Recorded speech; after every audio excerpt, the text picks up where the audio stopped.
오전에 예레미야 말씀을 함께 살펴보았습니다. 오후에도 예레미야 말씀을 살펴보게 되었는데요. 오전에 주셨던 말씀들을 참 마음 깊이 새겨보게 되면서 하나님의 말씀에 순종하며 하나님과 동행하며 말보다 더 빨리 앞서 나갈 만큼 힘과 능력을 주시기를 사모합니다.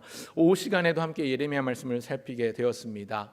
오전에도 목사님 잠깐 언급하셨는데 이 예레미야로 말씀드릴 것 같으면요, 눈물의 선지자입니다. 눈물의 선지자.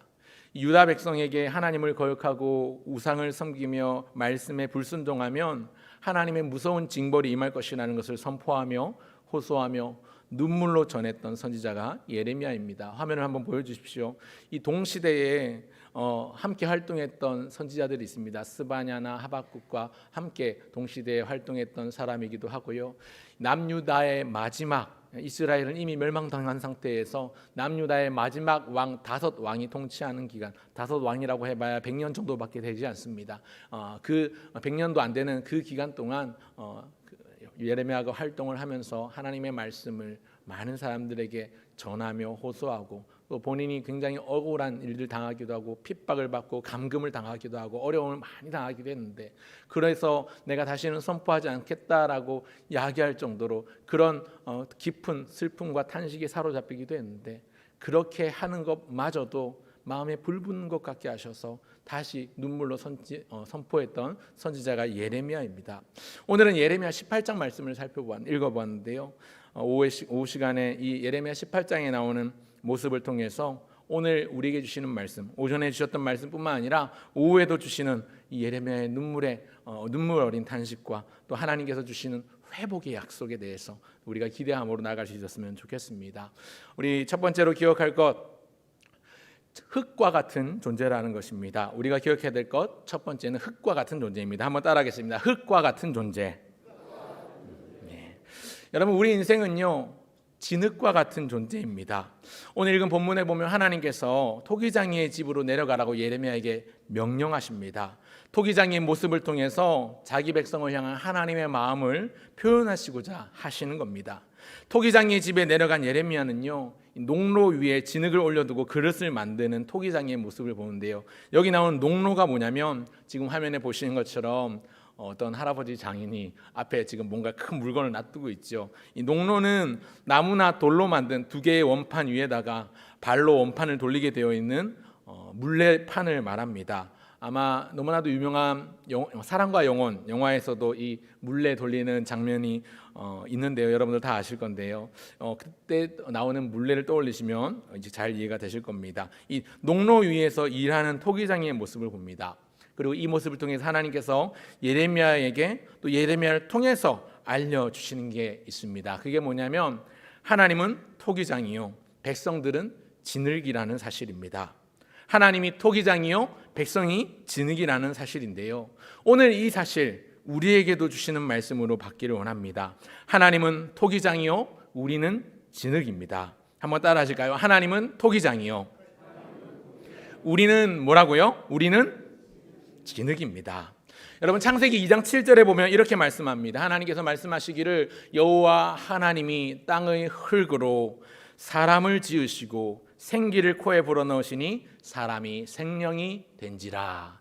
여기 나오는 흙이라는 단어가 히브리어로 아파르라는 단어인데요, 여러분, 본래 인간은 하나님께서 지으실 때 흙으로 지으셨습니다. 그래서 우리는 종종 표현하기를 너희 인생들은 흙으로 돌아가라, 먼지로 돌아가라, 티끌로 돌아가라. 시편 90편에 보면 모세의 노래에 그렇게 표현이 되기도 하고 자주 우리도 종종 이런 표현을 쓰곤 하지요. 흙으로 돌아간다, 이런 표현을 씁니다. 하나님께서 흙으로 빚으신 우리에게 그 코에 생기를 불어넣으셔서 사람이 살아났고 생명이 되었습니다.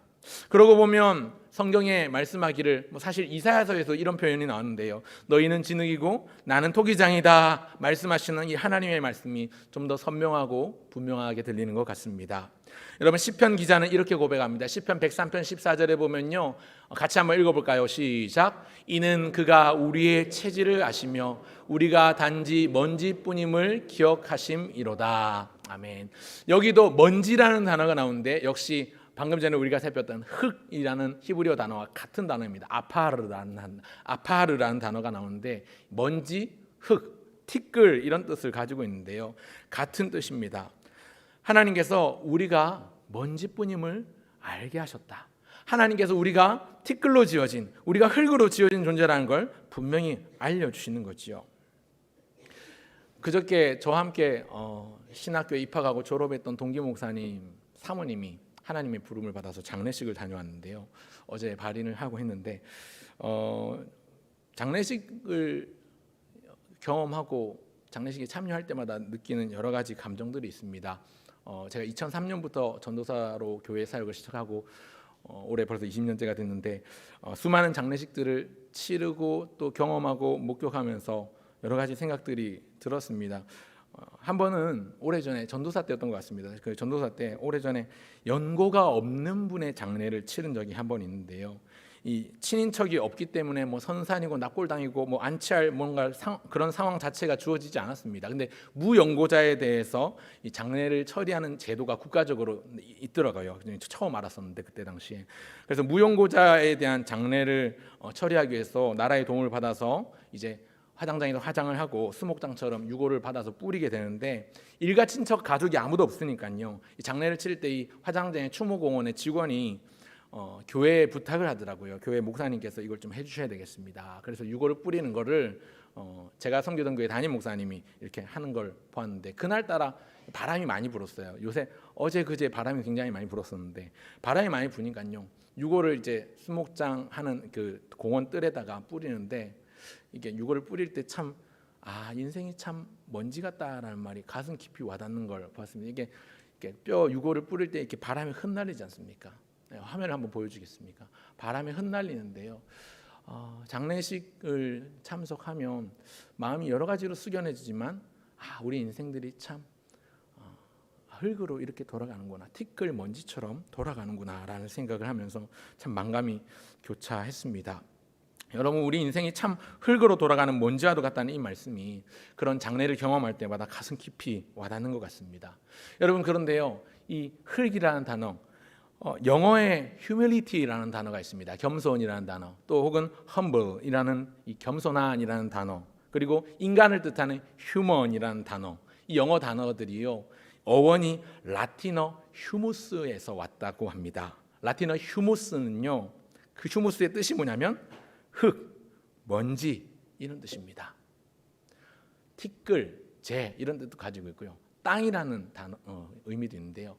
라틴어 단어 humus에서 온 단어가 humility 혹은 humble 혹은 human이라는 단어가 여기서 파생되었다고 합니다. 생각해 봅니다. 말씀을 묵상하고 준비하면서 겸손이라는 건 다른 게 아니고 내 존재가, 우리의 체질, 나의 존재가 내가 흙먼지와도 같은 존재구나라고 인식하는 데서부터 출발한다고 생각합니다. 여러분, 그런 의미에서 우리는요, 흙과 같은 존재입니다. 하나님은 토기장이신데 우리는 흙과 같은 존재예요. 그런 의미에서 여러분, 하나님 앞에 우리가 내세울 게 뭐가 있겠습니까? 우리가 자랑할 게 없지요. 그렇기 때문에 하나님과 사랑 앞에 겸손해야 합니다. 방금 전에 겸손이라는 단어 말씀드렸는데 humility 혹은 humble이라는 이 단어는요, 우리의 존재가, 우리의 본질이 먼지와도 같은, 흙과도 같은 그런 부질없는 존재임을 또한 인식하는 데서 우리의 겸손이 시작한다는 것입니다. 그런 의미에서 사랑과 하나님 앞에 겸손한 저와 여러분 모두가 되시기를 주의 이름으로 축원합니다. 아멘. 그런가 하면 기억해야 될 둘째가 있는데요, 첫 번째가 흙과 같은 존재 우리였다면 둘째로 기억해야 될 존재는 토기장이이신 하나님, 그 하나님의 손입니다. 여러분, 오늘 본문에 보면 하나님께서 예레미야에게 토기장의 집으로 내려가게 하셔서 보여주시는 장면이 있는데요, 진흙은요, 자기가 어떤 모습으로 변할지 선택하거나 의견을 제시할 수가 없습니다. 여러분, 진흙의 운명은요, 그냥 전적으로 토기장이의 마음에 달려 있습니다. 토기장이의 손을 거치지 않으면 진흙 그대로 있지만, 진흙이 토기장이의 손을 거치면 아름다운 도자기가 되기도 하고 용도에 맞는 귀한 그릇이 되기도 합니다. 여러분, 진흙의 가치는 토기장이를 거치면서 새롭게 재탄생되고 재해석되는 거지요.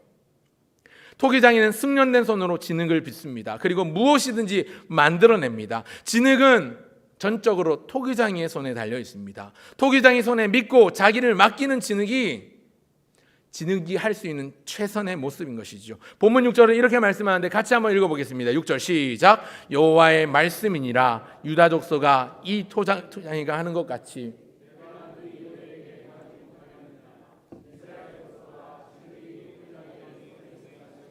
너희가 내 손에 있느니라. 아멘.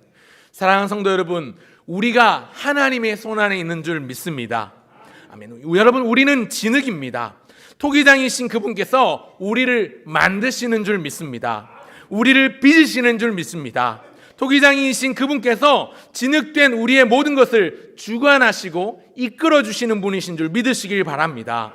여러분, 진흙은요, 아무 말을 할 수가 없어요. 아니, 나를 왜 이렇게 만듭니까? 나를 대체 왜 이렇게 만듭니까? 나는 왜 이런 그릇이어야 합니까? 나는 왜 아구가 좁습니까? 나는 왜 아구가 넓습니까? 불평불만을 제기할 수 없습니다. 토기장에게 반문할 수 없습니다. 그저 토기장에게 자기를 맡길 뿐입니다. 토기장에는요, 숙련된 이 장인의 모습으로 그 진흙을 정교하게 빚어내는 거죠. 여러분, 진흙의 가치는 그 진흙 자체의 성분이나 재질에 있는 것이 아니라 토기장이의 손에 있습니다. 토기장이가 얼마나 탁월한 예술적인 감각과 정교한 실력을 가지고 있는가에 따라서 그 진흙의 가치가 결정되는 것이지요. 그런 진흙 같은 우리를 위해 그리스도이신 예수님께서 자기의 몸을 주셨습니다. 마치 예수 그리스도의 십자가의 피를 유약 삼아서 그것을 발라서 아름답고 보배로운 그릇을 구워낸 것 같습니다.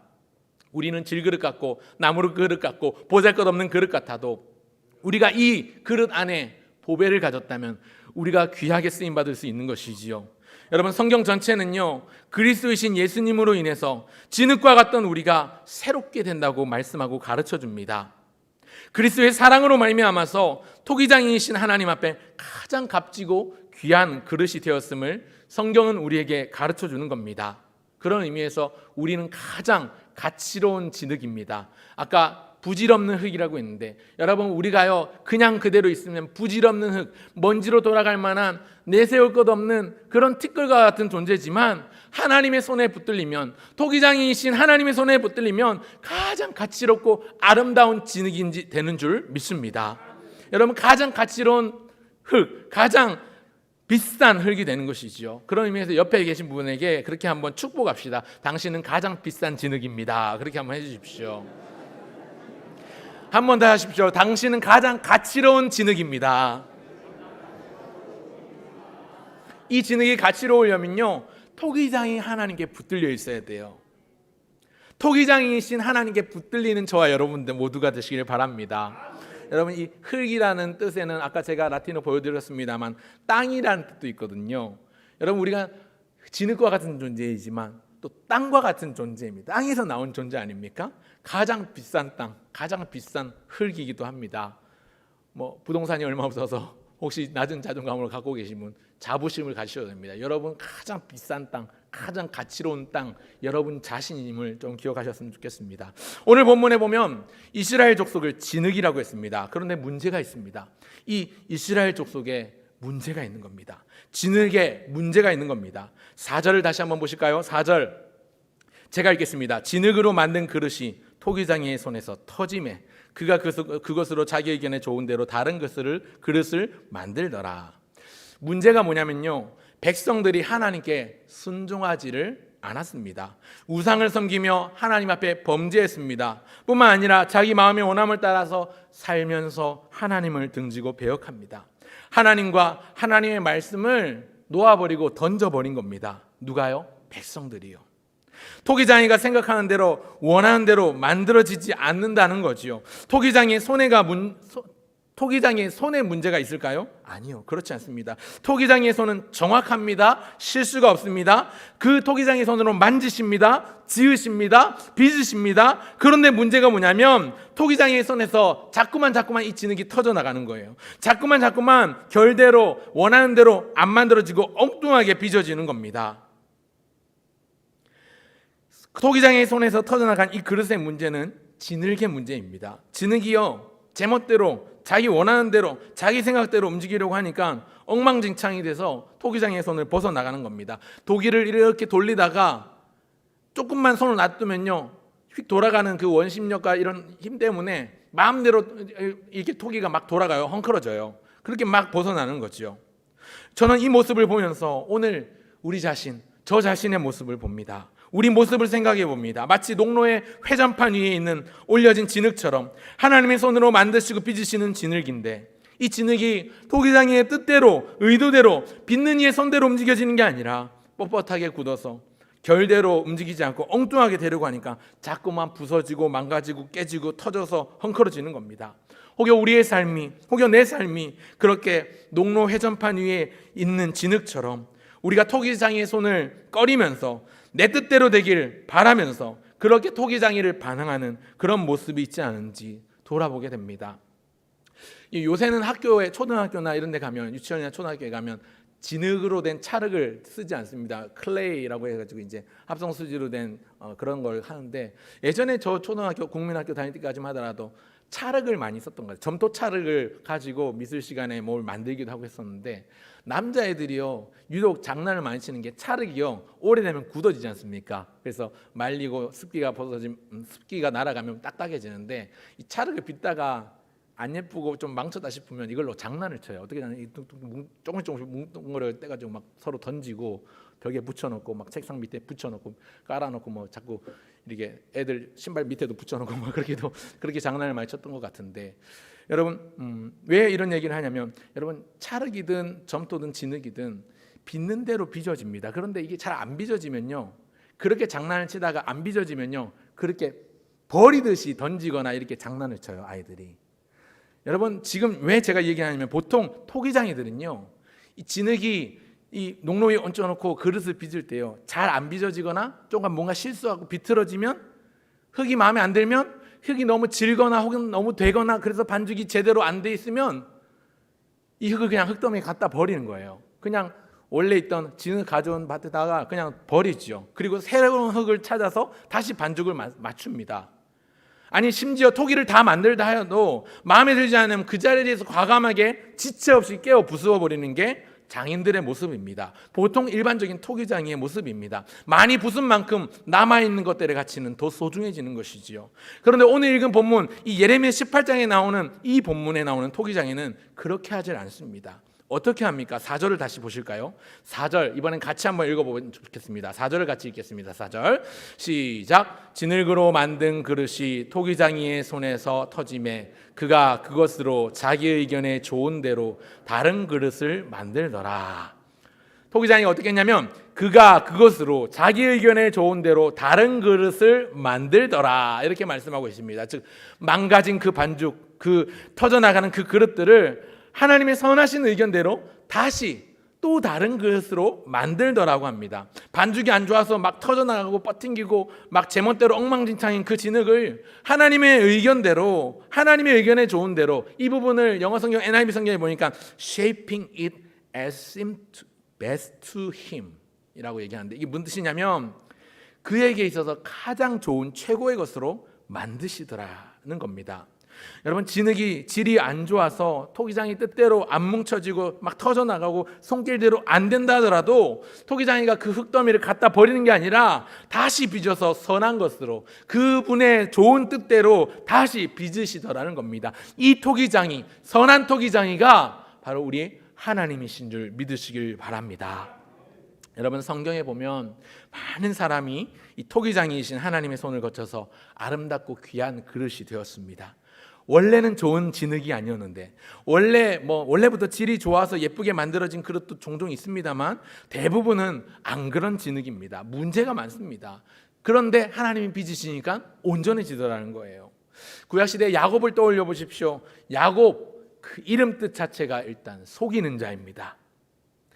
말이 야곱이지 고상하게 말해서 속이는 자지, 대놓고 말하면 사기꾼이죠. 사기꾼, 비겁한 강탈자요. 얼마나 야비하고 치사한지 자기의 머리로 또 잔꾀를 부리면서 살았습니다. 그런데 그랬던 그도 속임을 당하죠. 외삼촌에게 속임을 당하기도 하고 목숨의 위협을 받으며 형에게 쫓기며 그렇게 도망다니는 신세로 전락하면서 자기 인생이 만만치 않음을 깨닫게 됩니다.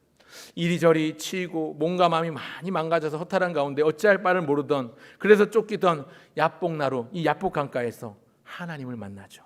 토기장이이신 하나님을 만나는 겁니다. 인생이 허물어져서 망가진 반죽더미처럼 보잘것없이 버려질 것만 같았는데 토기장이 하나님은 그를 만나주셨습니다. 그리고 그를 더 이상 야곱이라 하지 않고 이스라엘이라는 이름을 붙여주시면서 새로운 인생을 살게끔 허락해 주십니다. 길을 열어주십니다. 은혜의 물꼬를 트십니다. 더 이상 속이고 비겁한 야곱으로 살지 않고 하나님과 겨루어 이긴 자로, 하나님을 신뢰하는 12지파의 아버지로 세우시고 그를 새롭게 빚어가셨습니다. 진흙 같았던 그 인생이 선한 토기장이신 하나님을 만났더니 이루어진 결과인 줄 믿습니다. 여러분, 신약시대에 베드로를 떠올려 볼까요? 베드로도 그렇습니다. 예수님 앞에 얼마나 큰 소리 떵떵 쳤습니까? 다른 사람 다 주를 부인하고 떠나도 나는 결코 주님을 부인하지 않겠습니다. 나는 주님이 죽는 데까지 따라가겠습니다. 결심하고 다짐하며 큰 소리 떵떵 쳤던 베드로였지만 그랬던 그도 예수님을 3번이나 모른다 부인했습니다. 마지막 3번째 부인할 때는 어린 여종 앞에서 예수님을 저주하기까지 했었던 베드로였는데, 예수님이라면, 아니 저라면 충분히 저거 이제 끝이다, 관계를 끊어버리고 버릴 만도 한데, 하지만 예수님은 그런 그를 다시 찾아가셨지요. 부활하신 예수님께서 실패 그리고 그 자신을 부인했던 그 베드로에게 다가가서 물으십니다. 요한의 아들 시몬아, 네가 나를 이 사람들보다 나를 더 사랑하느냐? 네가 나를 사랑하느냐? 요한의 아들 시몬아, 네가 많은 사람들보다 나를 더 사랑하느냐? 3번이나 물으시지요. 그리고 그가 답했을 때 내 양을 먹이라, 내 양을 치라, 내 어린 양을 먹이라 말씀하십니다.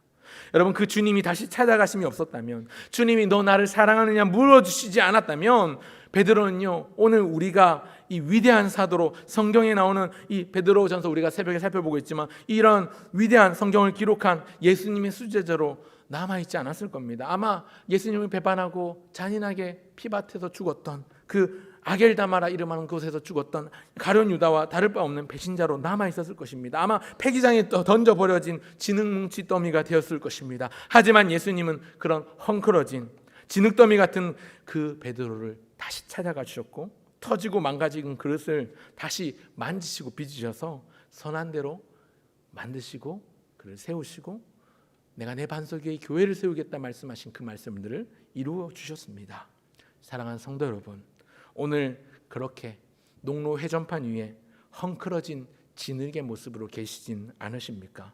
혹여 오늘 내가 하나님의 뜻대로 살아야 된다는 것 머리로는 알지만, 들어서는 알지만 여전히 내가 그렇게 살지 못하게 만드는 상황이 나의 발목을 잡고 있습니까? 나의 환경 때문에 그것을 못하고 있습니까? 나도 내 마음대로 어쩔 수 없어서 매일매일 픽픽 쓰러지는 죄의 연약함으로 인해서 혹여 답답해하고 계시지는 않으십니까? 내 삶에 드리운 실패와 실망 때문에 혹여 절규하신 적은 없으십니까? 믿음이 있지만 환경적인 문제 때문에, 나를 둘러싼 상황 때문에, 그래서 하나님과의 관계가 더 소원해지고 멀어지지는 않고 계십니까? 여전히 하나님과의 관계가 돈독하게 유지하고 계십니까? 하나님 정말 나를 사랑하시나? 나도 나를 사랑하기 너무 힘든데, 나도 나를 용납하기가 어려운데, 앞이 보이지 않는데 하나님 찾아야 되는 거 머리로는 알지만 참 안 되는 그런 상태는 아니십니까? 그러고 보면요, 우리가 지난해 얼마 전까지 살폈던 이사야 선지자도요, 토기장의 하나님을 선포합니다. 이사야 64장 8절에 보니까 이렇게 말씀하고 있습니다. 같이 한번 읽어보겠습니다. 시작. 그러나 여호와여, 이제 주는 우리 아버지시니이다. 우리는 진흙이요,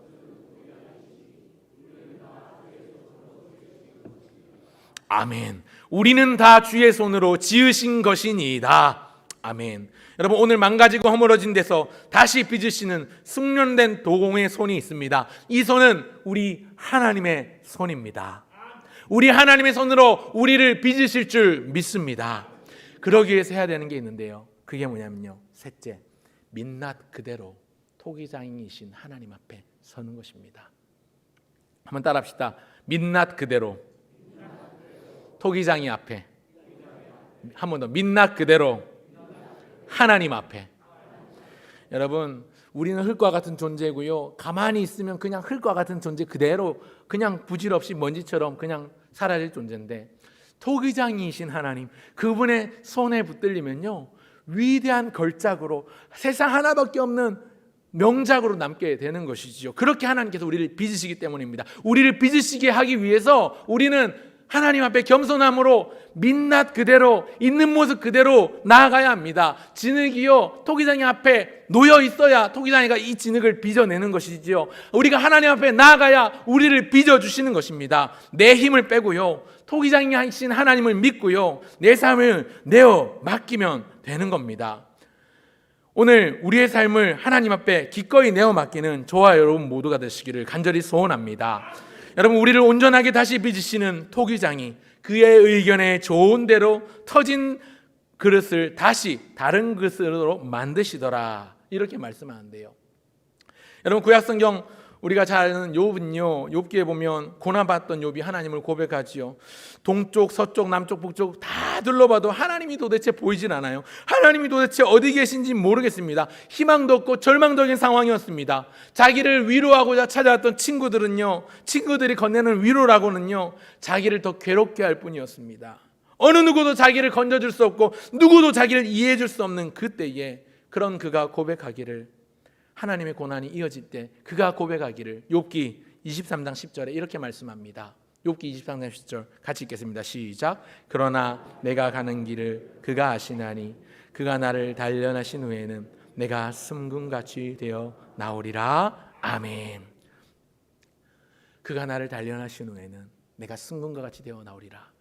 그의 손에 붙들려서 나는 쇠붙이 같았는데 내가 그의 손에 붙들리니까 승금같이 정금같이 다시 새롭게 태어나더라는 것입니다. 그래서 전에는 여호와께 대하여 귀로만 듣기만 하였사온데 이제 내가 주를 듣기만 하지 않고 나의 눈으로 보나이다 고백하게 되는 것이죠.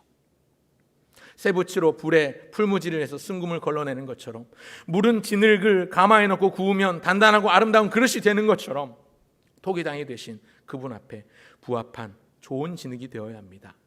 오늘 읽지 않았습니다만 바로 뒤에 나오는 11절을 보시면요, 예레미야 18장 11절을 보면 이렇게 말씀합니다. 같이 읽겠습니다. 시작. 그러므로 이제 너는 유다 사람들과 예루살렘 주민들에게 말하여 이르기를 여호와의 말씀에 보라, 내가 너희에게 재앙을 내리며 계책을 세워 너희를 치려하노니 너희는 각기 악한 길에서 돌이키며 너희의 길과 행위를 아름답게 하라 하셨다 하라.